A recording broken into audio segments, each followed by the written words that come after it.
Hello, beautiful. Welcome back to Nat's Beautiful Life. Today I'm going to be sharing with you a little book chat on our book club book for the month of January.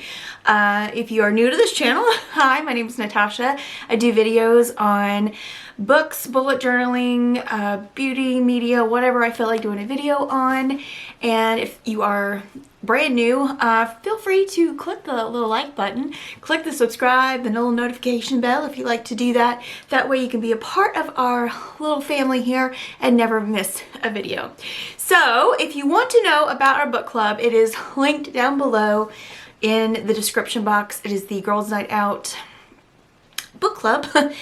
We do meet live in the Triangle area of North Carolina, so Raleigh, Durham, Cary, Wake Forest, Chapel Hill, all those places are kind of in the Triangle area. And we do meet usually around the Raleigh, Wake Forest, Durham kind of areas. If you are not local, that's fine. You can join the Facebook group. Please answer the questions that show up when you try to join because it lets me know you're a real person. There are lots of trolls and there are lots of catfishers that try to join our group. So having those questions helps me know if you're a real person or not. But you can also just comment down in the videos that I do every month for the book. There is a video I will put everywhere that tells you all the books for the year. And yeah, that's pretty much it. And everything is private as well, as far as like the Facebook group is public, but I do not release like where we're meeting and all of that publicly. It's kind of like privately done just in case there's some stuff, because I want to be sure, just so you know about your safety and everything, I want to be sure you're a real person and you're not crazy and all of that before I let you like come to meet us. Anyway, my point is you are welcome to join the Girls Night Out book club. If you are part of the Facebook group, you can comment and do things on the actual Facebook group discussion stuff. Of course, there's always the comments down below here, but I just want you guys to be involved and feel like you're able to discuss your thoughts on the book as well. Okay, so also I am trying to do my best today. I have not been feeling very well. You probably don't hear this, so here's like 5 seconds of that. I've got vertigo like nobody's business today. I had to take some medication last week for something, and then it caused me to have like hives on my arms and legs and stuff, and I have just not been feeling well today, but I'm actually able now to walk around a little bit without having to hold onto the walls. I've had such vertigo and so dizzy today that it's just like the room is spinning, but it's like the room has finally slowed down on its spinning, so we're good. Anyway, neither here nor there. Let's talk about the book. All right, so I've got the book right here. January's pick was The Midnight Library by Matt Haig. Now, I was really excited when I saw that Matt Haig was coming out with a new book, and I believe this is from 2021, maybe 2020. Let me check. Copyright 2020, yeah. So I was really excited when I saw that he was coming out with a new book. I love Matt Haig. I've read The Humans, I've read How to Stop Time, and all of that. I just never picked this one up. I just hadn't picked it up yet. Anyway, so I did see that on some people's most disappointing books of the year, they picked this one. So I was a little hesitant, but then I remembered, and this is my thoughts now after having reading it after, yes, I majored in English, having read it, that, I mean, I really liked it. I realized what happened. You have to know Matt Haig's writing to enjoy this one, I think, or just like weird writing. Matt Haig writes, he has like his own special way of writing, and every book he writes is written differently. And this one, same. It's way different than How to Stop Time, which is different than The Humans, which is different from anything else. He's got nonfiction, he's got all kinds of stuff. But I really enjoy him as a writer because, again, he does do different things, and he has unique ways of looking at things. And this was no exception because of the subject matter. So I'm going to stick to non-spoilery things right now. When I get into some spoilery kind of things, that's when I'll let you know. And then you can either come back after you've read it or hang out and see what I thought. So the main premise of this, and I can tell you since I read it what it is, because a lot of people are like, this is the premise we get from the dust jacket. But having read it, this is what happens. We have our main character, wow, I can't remember her name, Nora. Our main character, Nora, and she has had a day where her cat is dead, her job is gone, she doesn't talk to her brother, you know, she doesn't have anyone really in her life anymore. She had a breakup a while ago, and she feels very alone, and she feels like she's not contributing at all to society. And so she decides to take her own life, or attempt to. So if that's something that is triggering to you, I don't do trigger warnings or things like that because the book is the book, but she does attempt to commit suicide. And when she does, she takes these pills, and then she wakes up in a library, and the person who is there with her is like her guide, who's in charge of, you know, the books. And that person's like, look, it's midnight. This is the midnight library.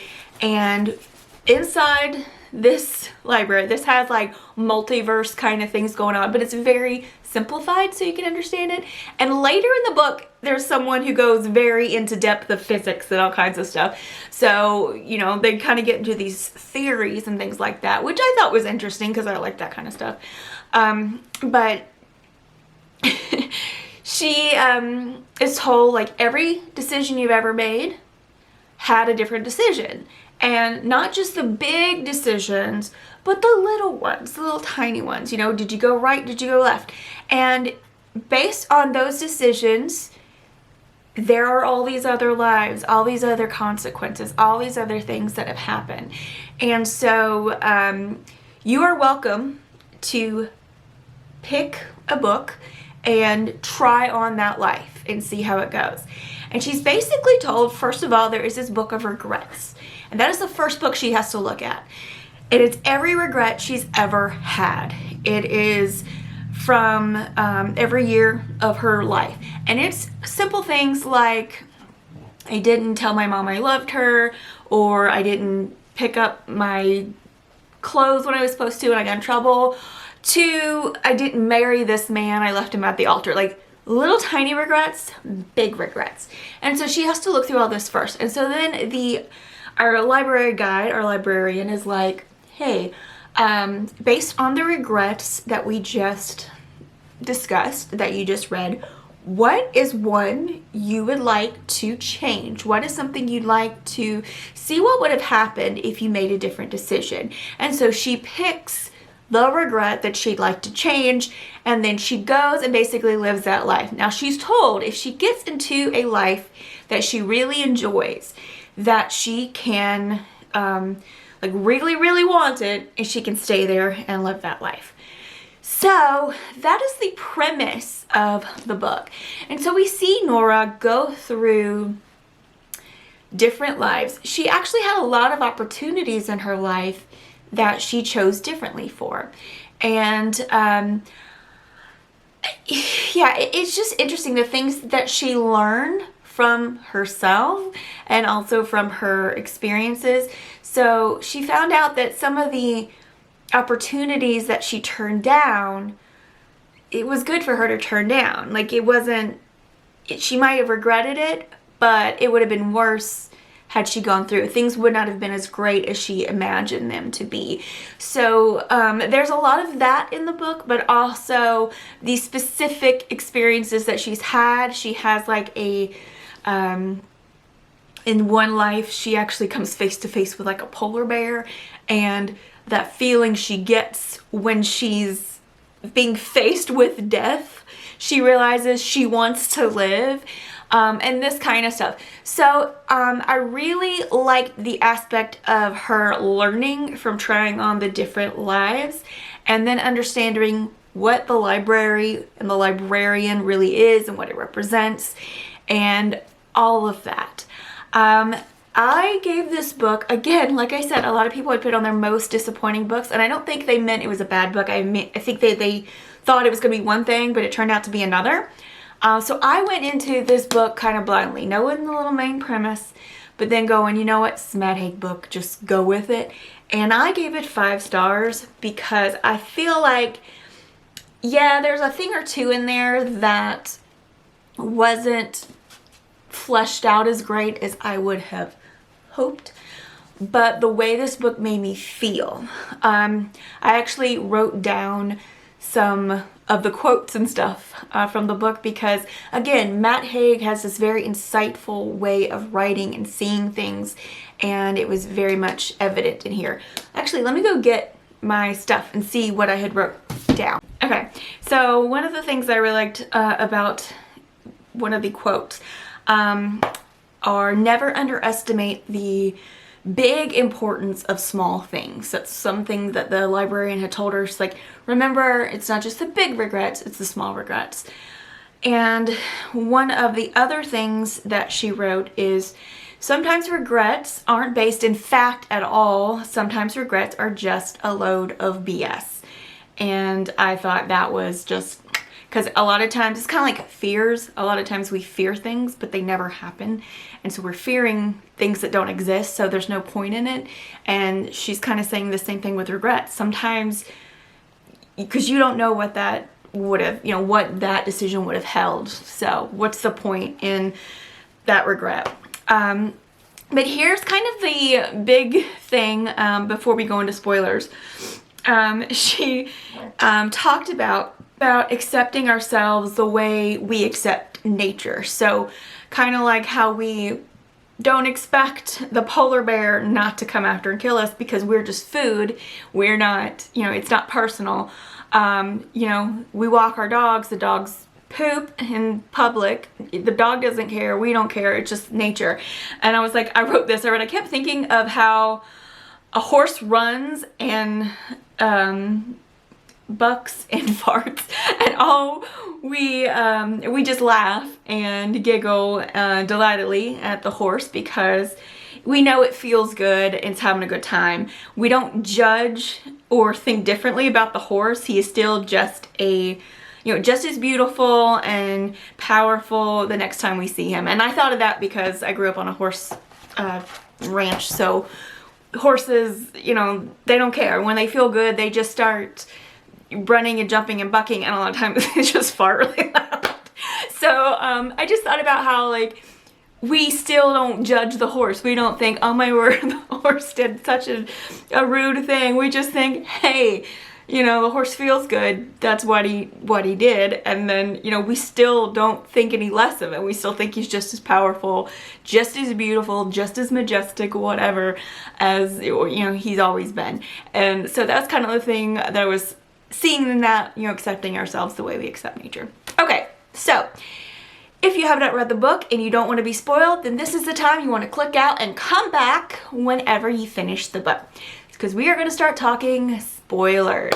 Okay, there is a part in this book where she meets Hugo, who is a fellow, what did he call her? Oh my word, now I can't even, traveler, jumper, I can't even remember what it's called. I'll put it on the screen. But he is also jumping around into different lives just like she is. And he is not in a library, he's in a video store. And oh my word, that's so funny. I just got finished watching the documentary, The Last Blockbuster. That's so funny. But anyway, so his theory is that she and he and everybody else have gone to a place that makes them feel safe and where they feel, you know, just cared for, and where they're happiest, and whoever is their guide is, you know, they're seeing the person who comforts them the most or has helped them out, whatever. But I thought it was interesting And I don't quite know what's going on with this, but it seems like Hugo is just trying on the lives for fun, and he doesn't care about whether he lives or dies. He's just trying out the different lives, and he's not really learning anything other than the fact that he's traveling and moving along, and that if he doesn't like it, he can just go back, you know, and get another one. And he's learned that there are other people and all of this stuff. And he doesn't seem to care about getting out of the loop, so to speak. Whereas Nora eventually figures, you know, I want a place to stay. I want to live. And so she starts looking at places like, is this where I want to stay? Is this what I want to do? Blah, blah, blah. And I just found it interesting that Hugo seemed to never care, and she would, you know, immediately go out of a life if she found like somebody else had suffered because of a decision she made. And ultimately that's what brought her to the realization that I just need to go back to where I was. I need to go back to my life. I need to live from the very point and make a new decision from there. And I just thought that was very interesting as far as characters go. In fact, that she ran into him again. And all the different lives that she lived, and all the different scenarios we see her in, and the things we don't see her in, she's learning a little bit more every time, which I think is the point. Whereas like Hugo did not. He didn't learn. He didn't care to learn. He just wanted to try on the different lives and have a good time with that. So there's just kind of like an interesting thing with that for me.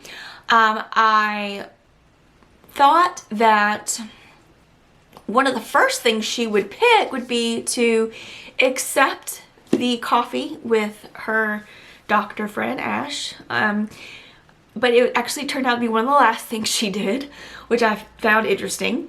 But that's just how powerful her regrets were, like not knowing and thinking, well, you know, I screwed everything up because of this, that, and the other. And it turns out she didn't, because people make their own choices as well, and you cannot be responsible for their choices or their lack of ambition or whatever. And we saw that when she became, you know, the rock star she always, you know, thought she should have been. You know, her brother had died. Turns out the guy that blamed her for him not being famous was just not that famous anyway, wasn't really the rock star that he thought he would be. It was her. So, you know, I think in reading this, you had to realize that Nora was taking responsibility for the lives and actions of other people, and taking those upon herself, as well as the crap around her, as opposed to keep living and keep trying.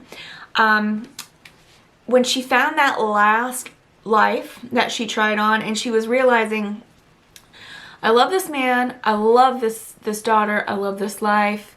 I've got my, you know, my librarian friend here, and all of that. Everything is perfect, but she's realizing, A, this isn't my life.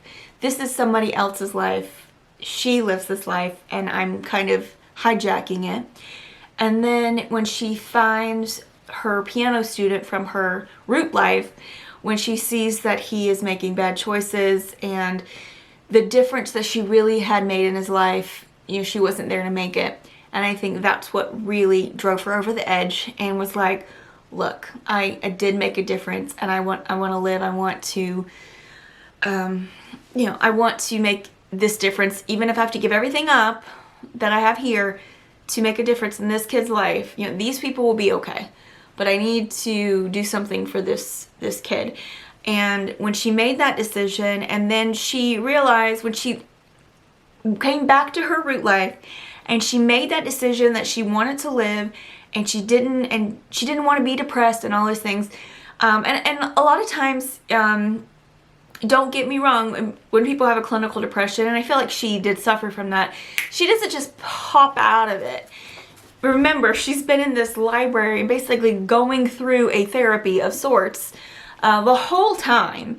and learning about life itself, about herself, about other people, and really learning that decisions that she made are hers, and decisions that they make, the attitudes that they have, are theirs. But there is certain differences that she can make. And she also realized, like, especially with the one guy who like had all the dogs, she's like, he doesn't deserve me. He deserves the Nora who loves the dogs, who loves, you know, all of that. And she's like, that's just not me. But anywho, I really enjoyed it when she came back and she's like, you know what? I'm going to change. I'm going to do something different. I do know that I'm important enough that I made a big impact on this kid's life, so I'm going to continue to do that. But I'm also going to take this opportunity where my brother is alive and get in his life again. And turns out a lot of the things that she assumed were not true. They were thoughts and feelings and regrets on his side. Again, she was taking responsibility for his actions and his thoughts based on what she thought he thought. You know what I'm saying? So that's kind of the gist I got from the Midnight Library. I really enjoyed it. I found it impactful because it wasn't just about the story, which I did enjoy the story and I did enjoy the character. I think it was also just the themes of the book and the message of the book that really just spoke to me and I really loved. So I did give it 5 stars. Like I said, I really enjoyed it. But maybe you didn't. If you did not, if there are things that you don't appreciate about the book, things that made you upset or things that made you shake your head, that's okay. Put that in the comments below. If you loved it just as much as I did, put that in the comments below as well. It is okay. Everybody is entitled to their thoughts and opinions. That's why we're here. This is why we read so many different types of books and get into different genres and things that we don't normally read when we have the book club, because I don't pick all the books. So what did you think of The Midnight Library by Matt Haig? Again, let me know in the comments below. And if there's anything else that you think that I should read that's similar, then let me know. Yeah, I'd love to know. All right, thank you guys so much for watching. I will see you again right here next time on Nat's Beautiful Life. Have a great day, gorgeous.